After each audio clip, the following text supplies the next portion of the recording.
국가정보원에 따르면 현재까지 러시아로 이동한 북한 군사가 3천여 명에 이르고 북한이 12월까지 총 10,000여 명을 파병할 것으로 전망했습니다. 북한 당국이 우크라이나 전쟁 파병 사실을 내부에 알리고 있지 않지만 주민들 사이에선 폭풍 군단이 러시아에 파견됐다는 소문이 유포되고 있는 것으로 알려졌습니다. 양욱 아산정책연구원 연구위원과 자세한 내용 알아보겠습니다. 어서 오십시오. 위원님 안녕하십니까? 안녕하십니까? 네, 오늘 이야기 나눌 이슈 태그 좀 보고 오시죠. 예.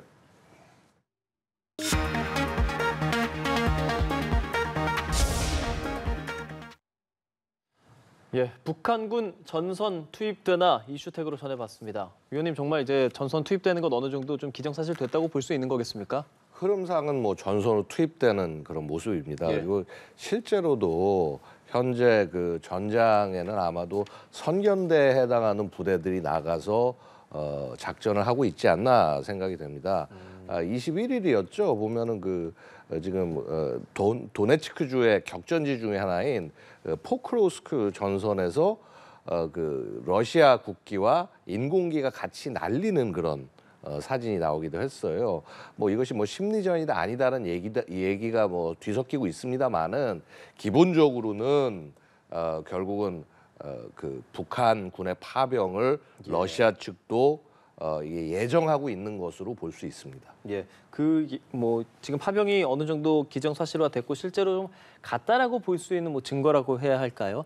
SNS 그러니까 아스트라가 SNS 계정을 통해서 북한군으로 보이는 인원들이 뭐 북한 말로 힘들다야 뭐 이런 얘기들, 북한 억양으로 말하고 그런 맞습니다. 것도 좀 포착이 됐더라고요. 이런 것도 하나의 좀 증거로 볼 수 있겠습니까? 그렇죠. 지금 관련 증거들이요 계속 지금 날이 가면 갈수록 늘어나고 있어요.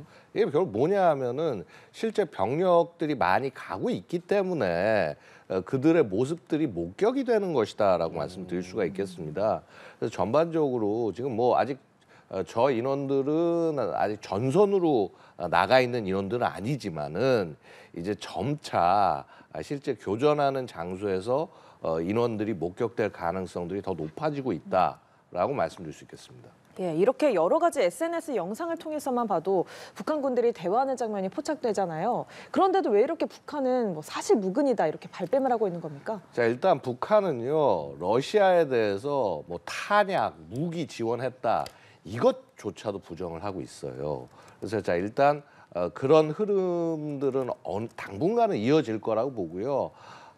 뭐 모르겠습니다. 이제 북한도 결국 어느 시점에는 이거를 공개를 해야 될지를 고민할 그럴 그 계제가 있을 겁니다. 왜냐하면 기본적으로 만약에 지금 저 많은 병력들이 전부 전선에 투입이 된다고 한다면은요. 아마도 상당한 사상자가 생길 것이고요. 자, 이 사상자가 생기면 당연히 북한 안에서는 얘기가 돌 수밖에 없습니다. 예. 그렇기 때문에 뭐 예를 들어서 뭐 이제 가족들을 분리한다거나 뭐 이런 조치들을 뭐 사전에 취하겠지만은 자 그럼에도 불구하고 어느 시점에선가는 이것을 공개해야 하는 상황이 될 수도 있을 것이라고 봅니다. 사실 북한은 러시아랑 친하게 지낸다라는 것을 선전도 많이 하잖아요. 그런 뭐 파병한다라는 것을 알림으로 인해서 북한이 얻을 수 있는 이익은 없다고 볼 수 있는 겁니까? 뭐 사실은 파병 사실 자체를 갖다가 뭐 널리 알렸을 때 지금 보시면은 당장 파병 가능성 뭐 혹은 이제 증거 일부들 나와가지고 해서 지금 한참 국제사회에서 어디냐면 그 유엔 총회 1위원회에서 치열하게 싸우고 있어요.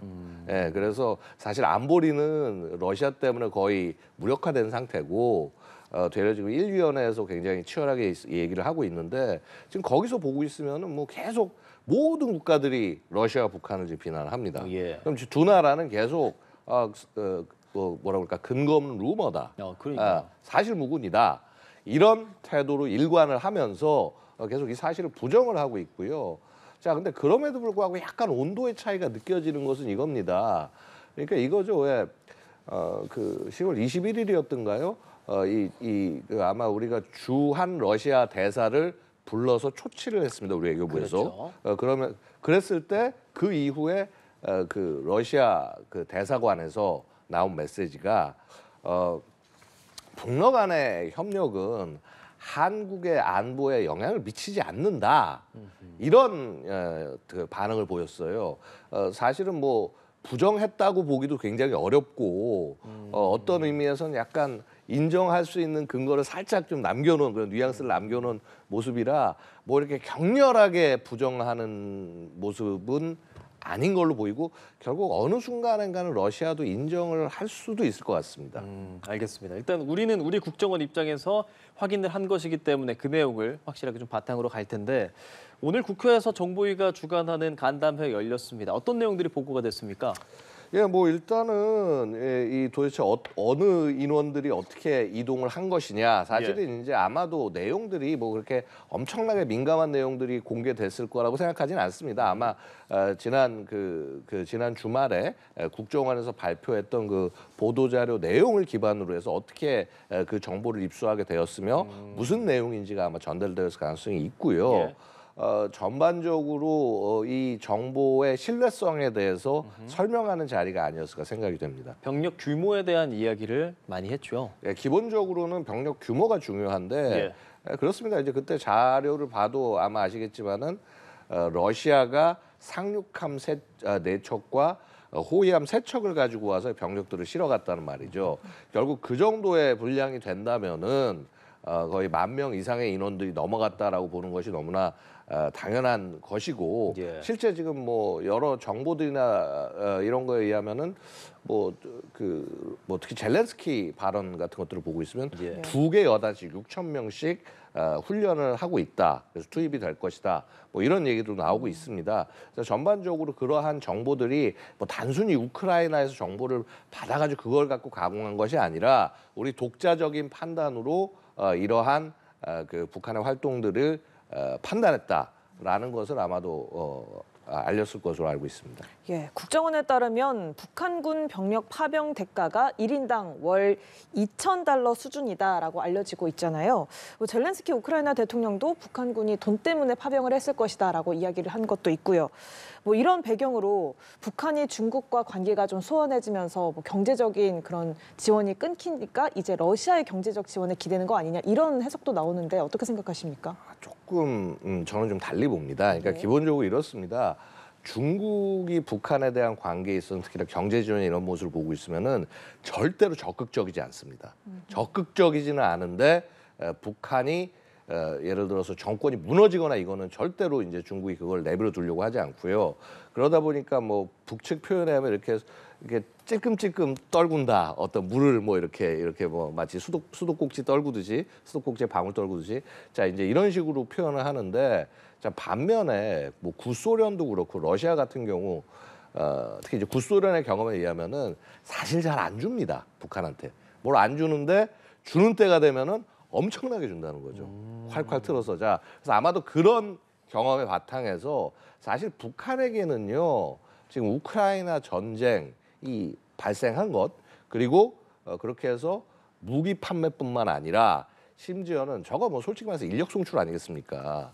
저렇게 병력까지 보내게 되는 것이요 북한에게는 아마 천우신조의 기회라고 아마도 그 김정은은 판단하고 있을 가능성이 굉장히 높고요. 자, 왜냐하면은 한번 생각해 보겠습니다. 북한이 과연 뭘로 성장할 수 있을까요?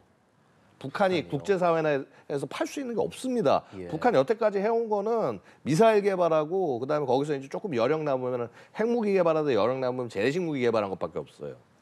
그래서 소위 국가를 끌고 가는 게 제2 경제, 그러니까 군수 관련된 우리 지금 방산이죠. 그게 이제 어떻게 보면 국가에서 그나마 유일하게 경쟁력이 있는 그런 산업인데 그게 유엔 국제 제재를 통해 가지고 해서 2010년대 중반부터 다 막혀버린 거예요. 자, 북한 입장에서는 지금 당연히 고사하는 것을 기다릴 수밖에 없는데 그것을 이제 중국에서 이제 약간 경제적으로 이제 약간의 지원을 해주면서 정권이 무너지지 않게 버텨주고 있는 건데 자, 북한 입장에서는 이렇게 러시아가 급해서 지금 자신들을 찾아온 것이거든요. 그렇죠. 마찬가지입니다. 우리도 뭐 폴란드 수출 얘기하지만 우리가 열심히 수출하려고 한 게 아니라 폴란드가 급해서 우리를 찾아온 거예요. 자, 이제 비슷한 상황이 벌어진 겁니다. 안보 상황들이 안 좋으니까. 자, 그래서 결국은 북한에게 있어서는 우크라이나 전쟁이 자신들의 국가의 성장을 가져올 절호의 기회다라고 본 것이라고 생각되고요. 사실 이거 되게 양면의 칼입니다. 왜냐하면 양면의 칼날인 게 자 보십시오. 이게 만약에 저렇게 해가지고 해서 국가적인 이익을 가져가는 건 가져가는 거지만 굉장히 위험한 전쟁터예요. 병력들 굉장히 많이 죽고 그러다 보니까 우크라이나나 러시아나 그 인구 많은 러시아가 병력이 없어가지고 지금 북한에게 의존할 정도로 치열하게 사람들 죽어가는 전쟁터입니다. 자 그럼 북한도 마찬가지인 것이요. 과거에는 북한도 막 인구가 되게 많고 막 어린이들 많고 그랬지만 지금 이제 하나둘 낳아서 그냥 잘 키우자 이런 분위기란 말입니다. 그런 상태에서 지금 젊은 세대들이 가서 지금 저기 보면 왜 우리 영상 보셔서도 아시겠지만 고등학교 갓 졸업한 친구들이에요. 그러니까 애때 보이더라고요. 예, 거기들이 가가지고 가서 전사한다?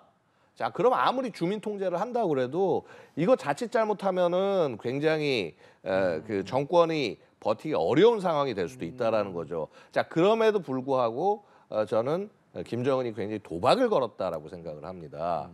그래서 사실 그 나름 어떻게 보면 굉장히 과감하달까? 굉장히 좀 이렇게 그 정말 큰 판돈을 걸었다라고 이제 뭐 시체말로 표현할 수 있을 것 같고요. 사실 이런 김정은의 모험주의적 성향이 어제 오늘 얘기가 아닙니다. 아시다시피 2010년에 천안함 폭침과 연평도 포격 사실은 전부 저 김정은 주도입니다. 저렇게 굉장히 어떻게 보면 흉폭할 수도 있고 예, 그런 모습들이 나오는데 이제 결국 저것이 자신의 발등을 찍게 될지는 전쟁의 흐름에 따라서 결과가 나오겠죠. 예. 그러니까 그렇게 북한 인원들이 전쟁에 파병돼서 어떤 일이 벌어지느냐에 따라서 북한 안에서의 좀 분위기도 달라질 수 있다라고도 해석할 수 있을 것 같은데 실제로 이번에 국정원이 발표한 내용에 따르면 북한의 입단속을 위해서 파병 군 가족을 뭐 격리한다거나 집단 이주한 뭐 그런 정황도 어느 정도 확인했다라는 발표를 했어요. 필요할 겁니다. 이거 굉장히 필요할 거고 사실은 북한이 아직은 이 파병의 논리를 충분하게 전달하지 못하고 있어요. 그러니까 당연히 일단 지금 부정하고 있는 상태니까 파병의 근거나 이런 것들 만들기 쉽지 않은데 자 만약에 우리 냉전 시대라고 한다면 야 우리 뭐 공산주의 사회주의를 지키기 위해서 나가서 싸운다 이런 명분이라도 되는데 그 명분은 지금 불가능한 겁니다. 자 그러면 유일하게 남은 명분이 아마도 반미 반제 미 제국주의자들의 반대해서 우리가 가서 싸우기 위해서 지켜야 된다. 아마 이런 논리를 연결해야 될 건데 자 그러다 보니까 오늘 그 김여정이의 그 얘기가 있었죠. 어제였나요? 보면은 뭐 이제 그 비하하면서 뭐 이 저 대한민국 것들과 뭐 키이우 것들이 뭐 이렇게 뭐 핵 가진 존재한테 덤빈다. 뭐 미국의 개들이다. 뭐 이런 표현을 하는데 자 결국 뭐냐면 이것도 미국하고 연계를 시키는 겁니다. 그래서 소위 반미 반제라고 하는 그런 맥락을 만들어내서 아마도 이제 파병 사실을 공개하게 된다면은 그거를 해야 될 텐데 사실 좀 아직은 궁핍한 거죠. 왜냐하면 뭐 계속 뭐 남쪽하고 뭐 이렇게 그 뭐라고 그럴까 국경을 차단을 하네. 그러면서 뭐 계속 뭐 위협에 대응해 새끼발을 하네. 이러면서 막상 자신들의 병력을 해외에 보내는 거 이거 아직 지금 북한이 원래 맥락을 만들기 좋아하는데 북한 내부에서 정치적 맥락이 아직 완성이 안 됐어요. 아마도 이제 조만간 이 맥락이 김여정이나 김정은의 입에서 나오는 순간 공식화될 가능성도 있다. 근데 그렇게 되기 전까지는 당연히 정보를 통제를 해야 되니까 이 가족들이나 이 인원들은 격리를 할 필요가 있겠죠. 예, 국정원에 따르면요, 러시아가 북한군에 특수교육을 진행하고 있다고도 밝혔고요. 또 러시아 내부에 한국어 통역 자원을 대규모로 선발했다고 밝혔는데, 뭐 이 역시 당연하게 전장에서 북한군을 지휘하기 위한 인력이라고 봐야 되겠죠? 그렇죠. 이제 뭐 지휘 통제를 위해서 언제나 통역관들은 필요하기 때문에, 근데 이제 이것도 좀 조심스럽게 봐야 되는 게 이렇습니다. 이제 그러면은 이 북한군을 각 부대별로 이렇게 나눠서 통제를 할 거냐, 그래서 한 지역에 받아서 통제할 거냐, 아니면 한 특정 지역에다가 이렇게 몰아주고 그쪽 지역에 책임을 맡길 거냐, 이거에 따라서 굉장히 그 교전 양상과 운용 양상이 많이 바뀔 걸로 보여요. 여태까지 지금 보고 있으면은 지금 보면은 이 그 전쟁터 우크라이나 인근에 보통 한 3개에서 4개 정도의 북한군 주둔지가 있는 걸로 보입니다. 보이고 사실 이제 그게 하나가 두 개의 주둔지가 쿠르스크 쪽에 갖고 한 개 주둔지가 그 도네츠크 특히 아까 제가 말씀드렸던 포크로우스크 전선 그쪽에 가까운 쪽으로 그 축선 방면으로 하나가 있는데 요 양쪽 어딘가에 배치될 가능성이 있어 보이고 그래서 뭐 이걸 2개 여단씩 별도로 이제 하나는 쿠르스크 전선 쪽으로 하나는 포크로스크 전선 쪽으로 보낼 수도 있고 아니면은 그 둘 중에 하나를 정해서 12,000명 네 개 여단을 전부 통째로 글로 보낼 수도 있고 그래서 사실 뭐 이 부분은 조금 지켜볼 필요가 있다고 볼 수 있습니다. 그리고 한 가지 더 말씀드릴 수 있는 것은요. 네. 상황에 따라서는 그 두 개 전선에 다 인원을 더 보강해야 될 필요가 있다고 하면요. 북한은 증원을 할 수 있습니다. 파병 전력을 증원을 할 수도 있다는 거예요. 그렇게 되면 한 2만 명 수준까지도 올라갈 수 있는데 사실 그런 거 자체가 북한한테는 굉장히 안보적으로 굉장히 이제 불안하겠죠. 그러면 어떻게 했습니까? 북한이 불안하면 불안할수록 핵 위협과 이런 것들을 우리나 미국을 향해서 강화를 할 가능성도 있다라는 겁니다. 예. 이런 가운데 미국 북한군의 러시아 파병에 대해서 뭐 평가 중이다, 알아보고 있다 이런 식으로 유보한 입장을 내다가 로이드 오스틴 국방장관이 러시아 파견에 대한 증거를 확보했다라는 것이 이제 지금 최종적으로 나온 어느 정도 확실한 좀 발언들인데 예. 미국은 어떤 생각들 하고 있겠습니까? 사실은 이제 초기에 아마 미국도 굉장히 그 진위를 파악하기 위해서 노력을 했을 겁니다. 그러니까 이제 아무래도 미국 쪽 같은 경우는 그만큼 정보 판단이 되게 신중하기 때문에 우리보다도 며칠 정도 더 걸린 것 같고요. 예.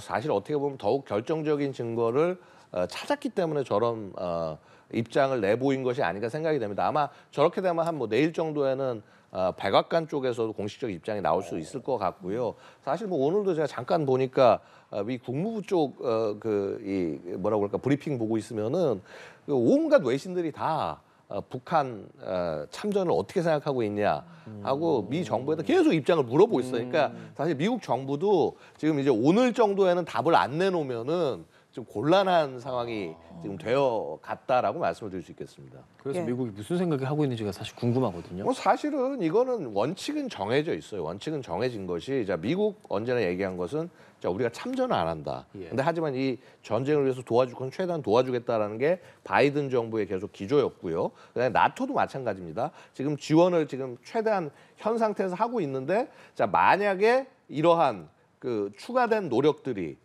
발견될 경우에는 지원의 규모를 더 늘리겠다. 예. 근데 결국 뭐냐면 북한 저 병력들이 와서 전선에 배치가 돼서 이제 싸우고 있다라는 증거가 명확하게 발견이 되면 뭐 시신이 나오고 뭐 하건 계속 이제 교전하다 보면 뭔가 결과가 나오겠죠. 자 그게 명확히 발견이 되면은 이제 다시 또 그 미국과 나토에서 대대적인 지원을 할 수밖에 없는 상황이 될 겁니다. 예, 북한군 파병설이 확산하면서 국제사회 관심이 북한에 쏠리고 있는데 뭐 이런 가운데 김정은 위원장이 전략 미사일 기지를 공개했잖아요. 뭐 이전에 언급은 한 적이 있어도 공개한 건 이번이 처음이죠. 네, 그렇습니다. 사실 공개한 게 이번이 처음이란 거는 아마 완성된 지 얼마 안 됐다는 뜻으로 보셔야 될 거예요. 예. 지금 보고 있으면 북한이 계속 뭐 공개하고 보여주고 하는 게 자 이거죠. 처음에 무기를 개발했다. 자 무기를 이제 많이 양산해서 시험 사격, 그러니까 검수 사격을 했다.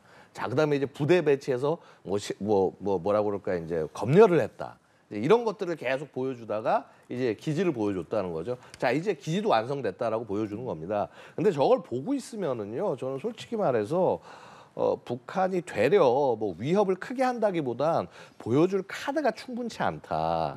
사실은 저기 있는 미사일과 이런 것들 다 이미 공개를 했던 것이고 특히나 지금 저기 화성 16 나라는 고체 연료 그 극초음속 미사일이에요. 앞에 이제 비행기처럼 생겼죠. 예. 저거 지금 성능 검증 충분히 안 됐습니다. 지금 그리고 그거 말고도 지금 이제 저게 화성 16 나 그때 발사 장면인데 네. 자 보면요 저렇게 검증 안 된 무기 체계들 같은 것들을 뭔가 완성이 된 것처럼 계속 보여주면서 자신들의 능력이 있다라는 걸 보여주는 거예요. 근데 네. 정말 북한이 위협을 끌고 하고 싶었으면 핵실험 진작에 했어야 됩니다. 이런 부분들이 보고 있으면은 사실 한 두 가지 정도 볼 수 있는 게 실제 북한이 능력이 부족하다. 예.